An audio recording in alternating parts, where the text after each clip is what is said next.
Hi folks, it's Kieran here. Today's video is from a session at Adrenaline Alley in what they call the Ledge, which is their beginner section. I was just working on my 50/50s and trying to build a little bit of confidence and a bit of new skill to go with it. Had this kind of little thought process about what I want to do, or how I want to approach my skateboarding this year, and this kind of played into that. But I'll play the clips, let you see the session, and then I'll explain it all at the end.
Okay, so you can see, simple session, just skating the bump to ledge, just doing the 50/50 grinds, which I've done before. However, and here comes quite a lengthy explanation, it's all part of one of my main goals for this year, which is to try and skate without fear, or at least moving beyond the fear barriers. Last year, I think I just, a lot of times in my skating, just got in my own head too much, got too scared about hurting myself and things like that. And it stopped me from progressing, particularly when it came to things like skating ledges, skating flat bars, skating transitions, or transfer and skip tricks. From smaller obstacles to bigger obstacles. And I want to try and break through those barriers this year, because I think if I can do that, and find ways to do that, it's going to really help me progress and push further forward. And this was kind of the first stage to this.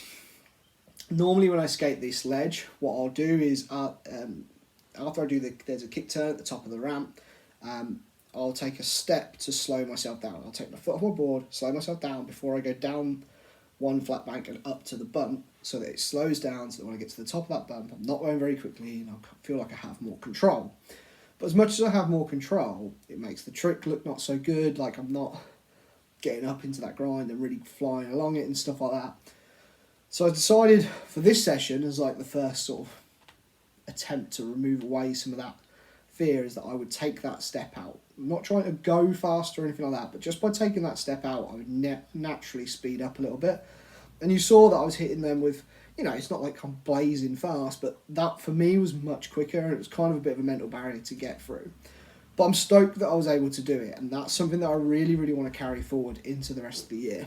I'm going to keep skating that ledge. I'm going to keep working on trying to skate it faster. Probably the next step is to do a trick on the quarter pipe the other side. I normally just do a kick turn because You know, if you just do a kick turn, you don't tend to gain much speed out of it. Whereas if I go and axle stall that quarter pipe and then back down, I'm going to get a lot more speed. I'll be able to hit that ledge faster. And that's kind of a big goal for me this year. Is I want to improve, particularly like skating ledges and skating flat bars. And the best way to do that and to make those tricks look good is to go faster. And that means I have to sort of break through that fear barrier, those mental barriers that I've created in my head. I've got some plans to do it. It's not as simple as just saying I'm not going to be scared and like throwing yourself at them. That definitely works when you're a kid. I'm not a kid anymore. I'm a grown adult. I've got, you know, part of the fear comes from hurting yourself is not just the fact that it'll hurt, but, you know, obviously, you know, I've got to go to work to pay my bills and all that sort of thing. So all that kind of like just plays into my head a little bit too much. But I know that if I take the right steps and break these tricks down or break down what I'm doing and build it up rather than just sort of say to myself, throw yourself at it faster, I should be able to improve it and work forward and keep progressing. I hope that makes sense. It's a lot of waffle. This video is kind of to introduce the concept and sort of show the first thing I was doing. You'll probably hear me talk about it more as I go through the year, like learning different ledge and rail tricks or skating ledges and rails and transition and stuff. I want to keep coming back, keep touching on it and look at the other things that I'm doing to sort of just break down those barriers, because skateboarding is mostly in your head. Do you know what? It's often said that it's 80% mental and 20% physical. I absolutely believe that to be true. I think I'm physically capable of a lot more than I do, but I think the mental capacity, particularly last year, has really held me back, and I want to have a look at that side of my skateboard and see if I can work it down. Hope that all makes sense for you guys. Thanks for sticking with us while I've waffled through this one. It's a very weird video, but you've seen in the past, I use these videos it's a diary for my skateboarding, really, to chart my progress and where I am, but also to talk about how I'm feeling about it and stuff like that. And by putting it out there to the community, and it makes me stick to it. It's like creating a goal that I have to like stick to and work to, and that really is the big goal for the year. So yeah, I appreciate you watching, especially if you're still watching at this point. You are a legend. Don't forget to give the video a little like. Drop a comment down below if you've got any tips or techniques that you use for helping you overcome fear or mental barriers when you're skateboarding. I'd love to hear from you. Just give me some other ideas of things I can do. And don't forget to subscribe if you're new to the channel, and I'll see you guys in the next video.